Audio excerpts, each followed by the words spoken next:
Buenos días, bienvenido a Contacto Directo. Gracias, buenos días. Un gusto, Alfredo, poder iniciar esta semana. Igualmente. A ver, comencemos. El 15 de noviembre del 2011 finalizó el segundo debate y el 18 de julio del 2012 se inició la votación que terminó el 7 de junio del 2013. Según el artículo 61 de la Ley Orgánica de la Función Legislativa, durante el segundo debate, el ponente podrá incorporar cambios al proyecto de ley que sean sugeridos por el Pleno. Ahora, esto no se ha cumplido porque el segundo debate finalizó el 15 de noviembre del 2011 y desde esa fecha ha habido 5 textos más. Por añadidura, en la versión final no hubo sugerencias del Pleno, sino una revisión del presidente de la República, según él mismo lo declaró el sábado pasado. Veamos lo que dijo el presidente. Martes 11 de junio, 8 de la mañana, actividad de despacho. 9:30, la última revisión de la ley de comunicación. La ley permite por escrito presentar observaciones que pueden ser acogidas por el asambleísta ponente de la ley, que en este caso era Marondino. Los nuevos asambleístas propusieron mejoras, etcétera, fueron acogidas y se votó la ley. A ver, asambleísta, el texto aprobado es realmente un nuevo proyecto. Entonces, si tanto se ha anunciado dejar atrás las arbitrariedades de la partidocracia, teniendo una mayoría asegurada y un texto acordado con el presidente, lo cual no es nada ilícito, es perfectamente legítimo, ¿por qué no se presentó este nuevo proyecto a fin de tramitarlo en máximo 5 o 6 meses para cumplir el mandato del artículo 137 de la Constitución de consultarlo con la ciudadanía o con los interesados en el proyecto? Bueno, primero debo empezar señalando que lo que hizo la Asamblea es cumplir estrictamente con lo que establece una de las disposiciones transitorias de la Constitución, que en el plazo de 365 días expida una ley de comunicación. Eso hizo la Asamblea. Segundo, cumplir con el mandato popular del 11 de mayo del 2011, en donde el pueblo ecuatoriano le dijo a la Asamblea que sin dilatorias debe expedir una ley de comunicación. En base a ello, nosotros hemos actuado con responsabilidad. Y en lo que tiene que ver a la Ley Orgánica de la Función Legislativa, si no estoy mal, el artículo 60 o 61 permite al ponente o a la ponente insertar los cambios, las sugerencias, las propuestas que se pueda hacer en el Pleno en el segundo debate. Sí, terminaron las intervenciones del segundo debate el año pasado, pero el segundo debate culmina el momento en que se aprueba un proyecto de ley o se archiva ese proyecto de ley. Con la facultad que me da la ley y tomando en consideración, Alfredo, lo que ha venido haciendo la Asamblea durante estos 4 años anteriores, en donde minutos antes de aprobarse un proyecto de ley o de someterse a votación, la ponente o el ponente ha pedido a la presidenta o al presidente de la Asamblea que suspenda por un día, por 8 días, por 15 días esa sesión para incorporar nuevos cambios, nuevas reformas que han propuesto antes o después los asambleístas de las diferentes tiendas o partidos o movimientos políticos. Y eso es lo que he hecho yo. Seguir el mismo tratamiento que se lo ha hecho a una gran cantidad de proyectos de ley. No me estoy inventando yo, no estoy actuando arbitrariamente, lo que he hecho es cumplir con lo que establece la ley. En ninguna parte de la Constitución o la ley dice lo contrario, Alfredo. Ahora, en pero ninguna la ley, parte. Digamos esto es una precisión nada más, la ley habla de que se sugiera en el Pleno y lo hacen los asambleístas después de que termine la sesión del Pleno. También los mandatos constitucionales, por ejemplo, la consulta popular decía que sea lo antes posible de acuerdo a lo que dice la ley.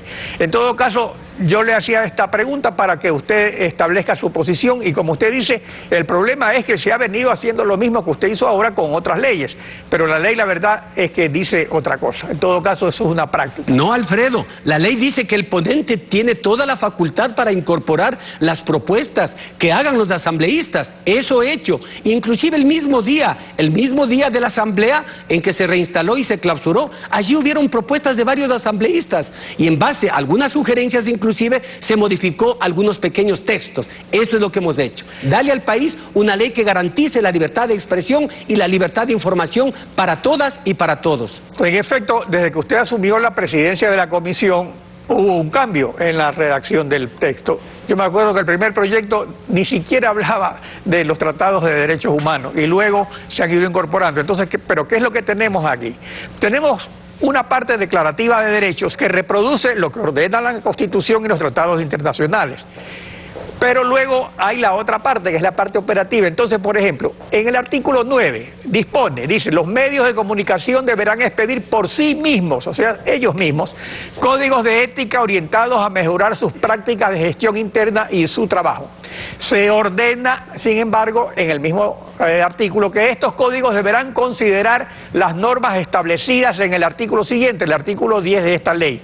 Y resulta que en el artículo 10 se incluyen 30 principios que constan en los manuales de estilo existentes en los medios. No son novedades, pero al final con el agregado de que su incumplimiento podrá ser denunciado ante el superintendente de la información y comunicación, que es un funcionario nominado por el presidente de la República con capacidad de sanción e intervención en los medios.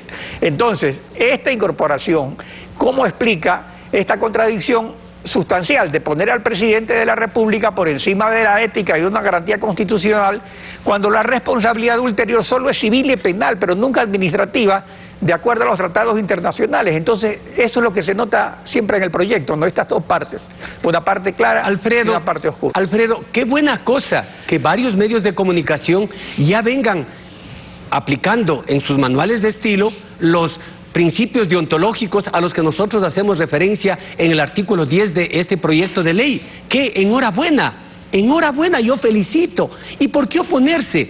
Si ya varios medios lo hacen, ¿por qué oponerse? Que conste también en la ley y que los medios de comunicación se sujeten a lo que establece precisamente en este proyecto de ley. Y yo pregunto, ¿quién puede oponerse, por ejemplo, a evitar un tratamiento morboso a la información sobre crímenes, accidentes, catástrofes u otros eventos similares?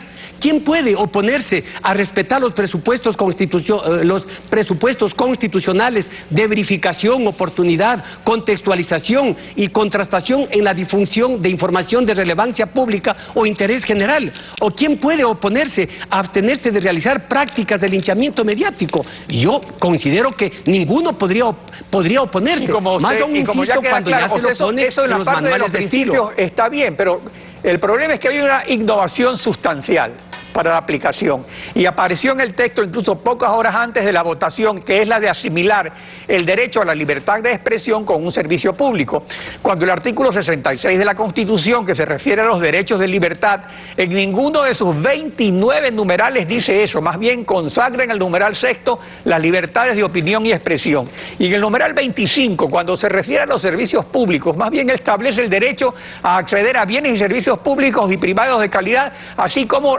a recibir información adecuada y veraz sobre su contenido y características. Entonces, esta es la parte, que la parte declarativa está bien, pero en la aplicación ocurren estas cosas. Entonces, ¿de dónde sale esto de que la libertad de expresión es como el servicio de alcantarillado o el de teléfono? O sea, es lo que usted dice, es un derecho, una... A ver, pero no confundamos, Alfredo, no estamos hablando de la libertad de expresión como un servicio, no, cuidado. Lo que estábamos señalando es sobre la información. Allí estamos hablando de que es un servicio público porque a través de ello la comunidad se entera precisamente de los asuntos de interés general, de importancia, que le interesa al pueblo ecuatoriano. La libertad de expresión es un derecho fundamental, es un derecho humano garantizado para todo ciudadano y ciudadana, que obviamente no es ilimitado, no es supremo, porque hay las limitaciones acorde a la propia Constitución como a la Convención Interamericana de Derechos Humanos. Dos cosas totalmente diferentes. Así es, pero ¿qué ocurre? Cuando lo considera un servicio público, lo está sometiendo justamente a la parte administrativa del Estado. Entonces, ¿qué es lo que dice la Constitución? Artículo 11, manda que el ejercicio de los derechos se regirá por los siguientes principios. Numeral 4, ninguna norma jurídica podrá restringir el contenido de los derechos desde las garantías constitucionales, que en este caso los restringe al ponerlos bajo el control de un superintendente nombrado por el presidente. Numeral 8, será inconstitucional constitucional cualquier acción u omisión de carácter regresivo que disminuya, menoscabe o anule injustificadamente el ejercicio de los derechos. Y el artículo 5 y el 71, tengo entendido, del proyecto de ley consideran estos derechos como un servicio público. Entonces se impone arbitrariamente una acción de carácter regresivo. Doctor Andino, en la parte declarativa usted se preocupó de reproducir lo que dice la Constitución, pero en la parte orgánica se anulan estos derechos. Entonces, si se lo hizo para evitar el veto presidencial modificatorio, en ese caso no hubiera sido mejor que sea el propio presidente de la República quien asuma la responsabilidad de incluir en el veto esas distorsiones.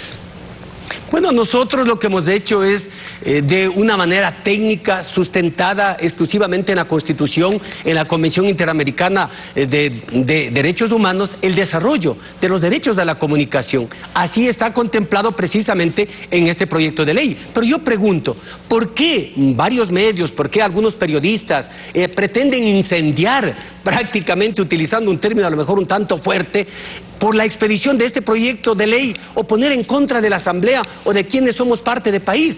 Si hoy está vigente la ley de radiodifusión y televisión, en donde aquí consta que el CONARTEL, por ejemplo, es el órgano encargado de regular los contenidos, de controlar la publicidad, la moral, la ética. ¿Por qué se asustan? Aquí en esta ley de radio y televisión hay la facultad para suspender. Perdón, eso lo autoriza la Convención Americana de Derechos Humanos. Para suspender o clausurar medios. Es diferente.